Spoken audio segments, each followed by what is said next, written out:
অজুহাত দেখেছে, শর্ত চাপিয়ে দিয়েছে, এত কাজ করতে হবে, আর ফোনে এটা করা যাবে না, এই অন্য কিছু দেখা যাবে না, ফোন কিনতে হবে, বাধ্যকতামূলক করতে করেছে।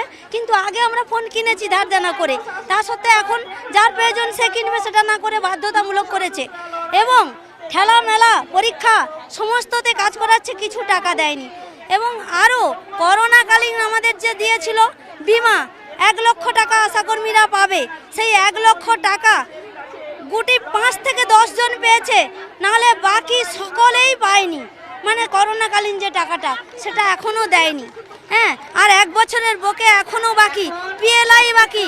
আমরা যেসব কাজে ট্রেনিং হলে টাকা পাবো, প্রেসার সুগার, এগুলো আমাদের ট্রেনিং এখনও দেয়নি, তাই আমরা ওইগুলো টাকা পাই না, কিন্তু কাজ আমাদের করতে হয়। ফলে আজকে লেপ্রসি থেকে শুরু করে সমস্ত করি, কিন্তু এতে কোনো টাকা আমরা পাই না। তাই আমরা আমাদের দাবিগুলো আছে, যে 10-12 দফা দাবি নিয়ে আমরা আন্দোলনে এসেছি। কলকাতায় আর জেলায় জেলায়।